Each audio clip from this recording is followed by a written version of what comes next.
اعوذ باللہ من الشیطان الرجیم۔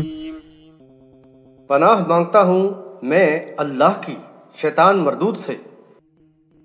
بسم اللہ الرحمن الرحیم۔ اللہ کے نام سے جو بڑا مہربان نہایت رحم فرمانے والا ہے۔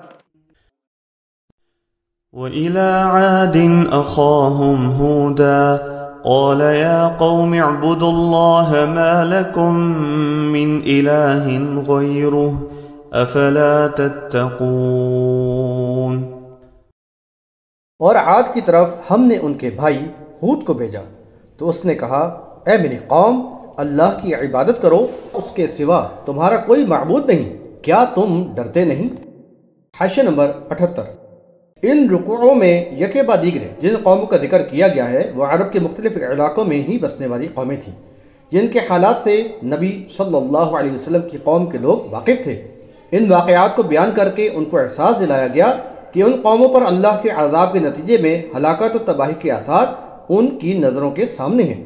ان سے نصیحت و عبرت حاصل کریں اور ان کا طرز عمل اختیار کر کے اللہ کے عذاب کو دعوت نہ دیں۔ کفر و شرک سے توبہ کر کے اللہ کی اطاعت و فرما برداری کرتے ہوئے زندگی گزاریں، اسی میں ان کے لیے خیر ہے۔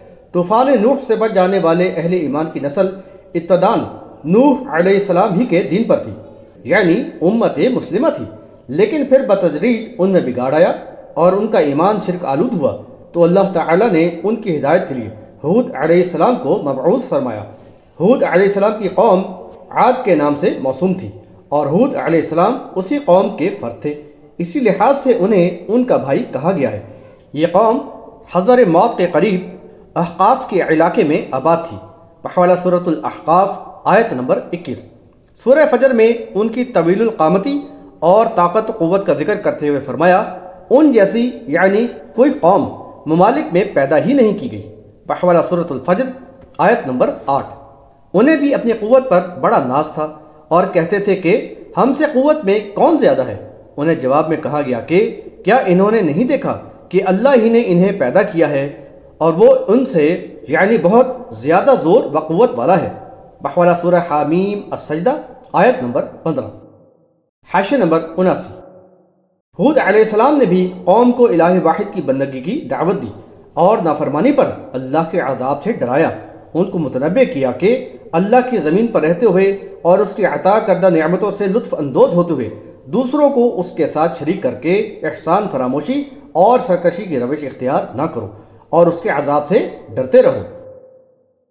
قال الملأ الذين كفروا من قومه إنا لنراك في سفاهة وإنا لنظنك من الكاذبين۔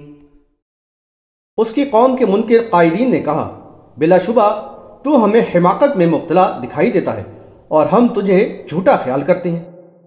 حاشیہ نمبر 80۔ لیکن قوم کے بڑوں نے ایسا ہی طرز عمل اختیار کیا جیسا کہ ان سے پہلے قوم نوح کے با اثر لوگوں کا تھا، جس کی تشریح حاشیہ نمبر 73 میں کی گئی ہے۔ طاقت کے زعم اور معاشرے میں ملی ہوئی عزت و بڑائی کے گھمنڈ نے انہیں یوم حساب سے غافل کر دیا۔ اکابر پرستی اور دنیاوی مفادات کے نشے نے ان کو ایسا بے باک کر دیا تھا کہ نبی کی مخالفت میں حد سے گزر گئے اور بدبختوں نے نبی کی شان میں گستاخی اور زبان درازی کرتے ہوئے ان کو سفیہ و کاذب کہنے سے بھی دریغ نہ کیا۔ اعاذنا اللہ۔ قال يا قوم ليس بي سفاهة ولكني رسول من رب العالمين۔ اس نے کہا اے میری قوم، مجھ میں بے وقوفی نہیں ہے بلکہ میں تمام جہانوں کے رب کی طرف سے رسول ہوں۔ أبلغكم رسالات ربي وأنا لكم ناصح أمين۔ تمہیں اپنے رب کے پیغامات پہنچاتا ہوں اور میں تمہارے لیے امانت دار خیر خواہ ہوں۔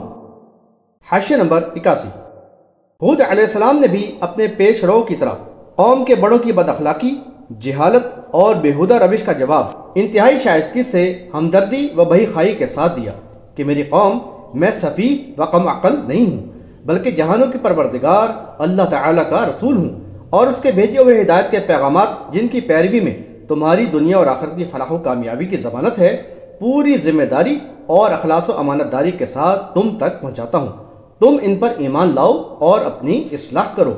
میں اس کام پر تم سے کسی معاوضے کا طالب نہیں، بس تمہیں نصیحت کرتا ہوں کہ اپنے رب سے معافی مانگو، توبہ و استغفار کرو، تو وہ تم پر خیر و برکت کے دروازے کھول دے گا۔ ملاحظہ ہو سورہ ہود آیات نمبر 51 اور 52۔ أَوَعَجِبْتُمْ أَنْ جَاءَكُمْ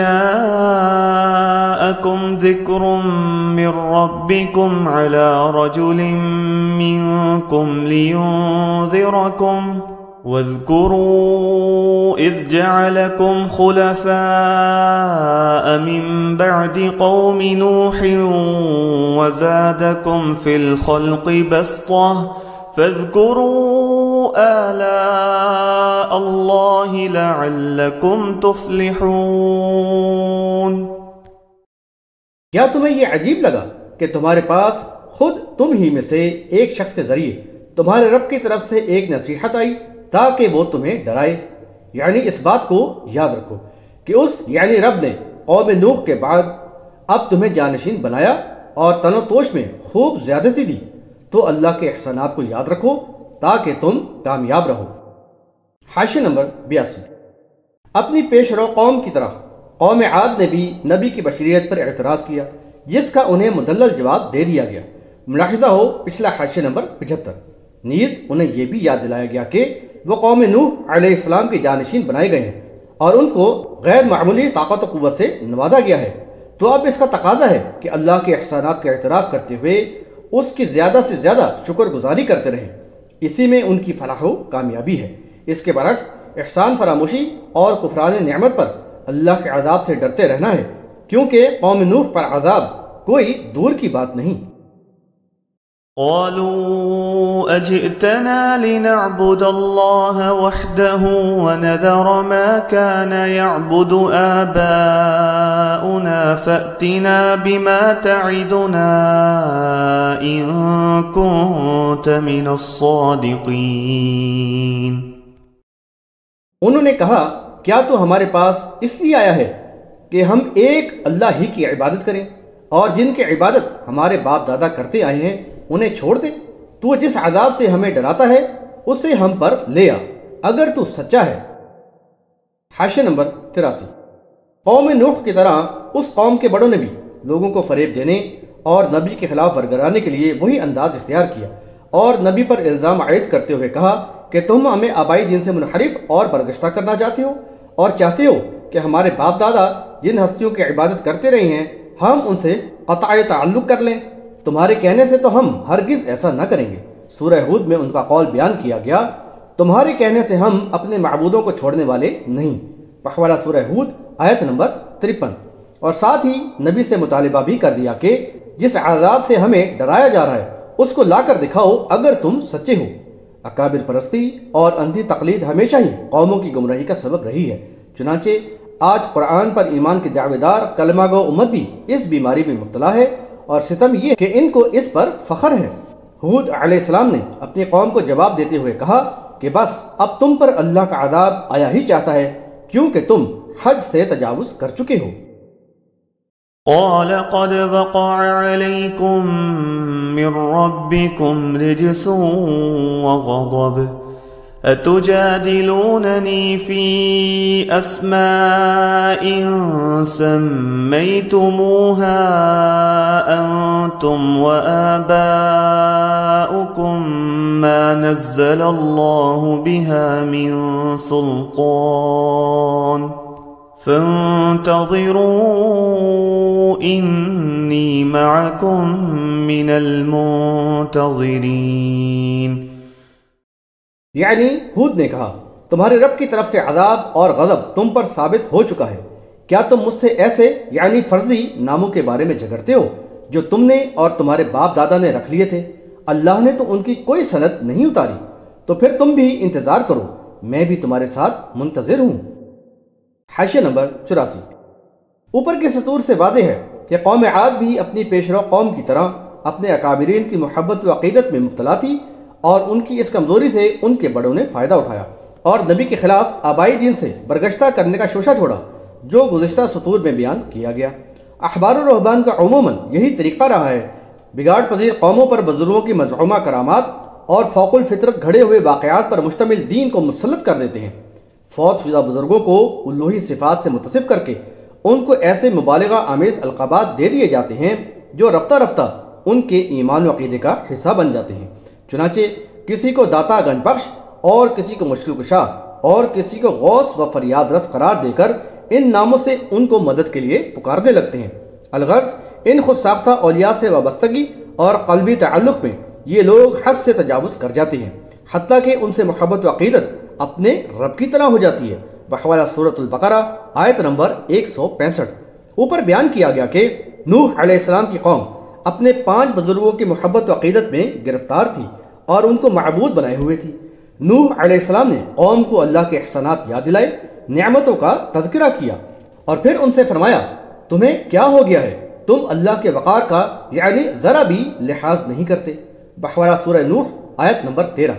اسی طرح یوسف علیہ السلام نے بھی اپنے قوم کے مشرکانہ عقائد کی اسی طرح کے الفاظ میں نشاندہی کی تھی، تم اللہ کے سوا جن کی بندگی کر رہے ہو وہ تو بس یعنی چند فرضی نام ہے جو تم نے اور تمہارے باپ دادا نے گھڑ لی ہیں، اللہ نے تو اس پر کوئی دلیل نہیں اتاری۔ بحوالہ سورہ یوسف آیت نمبر 40۔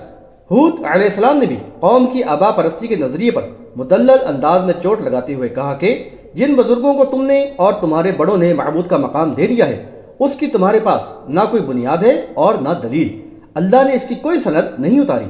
ایسے مفروضات کو عقائد کی بنیاد بنا کر تم مجھ سے جھگڑتے ہو اور اللہ کے عذاب سے نہیں ڈرتے، تو پھر تم بھی یعنی اس کے عذاب کا انتظار کرو اور میں بھی تمہارے ساتھ منتظر ہوں۔ فأنجيناه والذين معه برحمة منا وقطعنا دابر الذين كذبوا بآياتنا وما كانوا مؤمنين۔ بس ہم نے اسے اور اس کے ساتھیوں کو اپنی رحمت سے نجات دی اور ان لوگوں کی جڑ کاٹ دی جنہوں نے ہماری آیات کو جھٹلایا تھا اور وہ ایمان لانے والے نہ تھے۔ حاشیہ نمبر 85۔ بالآخر اتمام حجت کے بعد اللہ سبحانہ و تعالی نے ہود علیہ السلام اور ان کے ساتھیوں کو اپنی رحمت سے بچایا اور قوم عاد کے بقیہ لوگوں کو عذاب نے گھیر لیا۔ یہ تند و تیز مسلسل چلنے والی ہواؤں کا عذاب تھا جو ان پر 7 راتیں اور 8 دن تک مسلط رہا اور انہیں بالکل ہی ہلاک کر کے رکھ دیا۔ یہ طوفانی ہوائیں انہیں اٹھا اٹھا کر پٹک دیتی تھی گویا کھجور کے کھوکھلے تنے ہوں۔ بحوالہ سورۃ القمر آیات 19 تا 20 اور سورۃ الحاقہ آیات 6 تا 7۔ اس طرح اللہ کی آیات کو جھٹلانے والوں کی جڑ ہی کاٹ کر رکھ دی گئی اور وہ دنیا اور آخرت میں لعنت و پھٹکار کے مستحق و مستوجب ٹھہرا دیے گئے۔ ان کو مزید مہلت ملتی تو بھی وہ ایمان لانے والے نہ تھے۔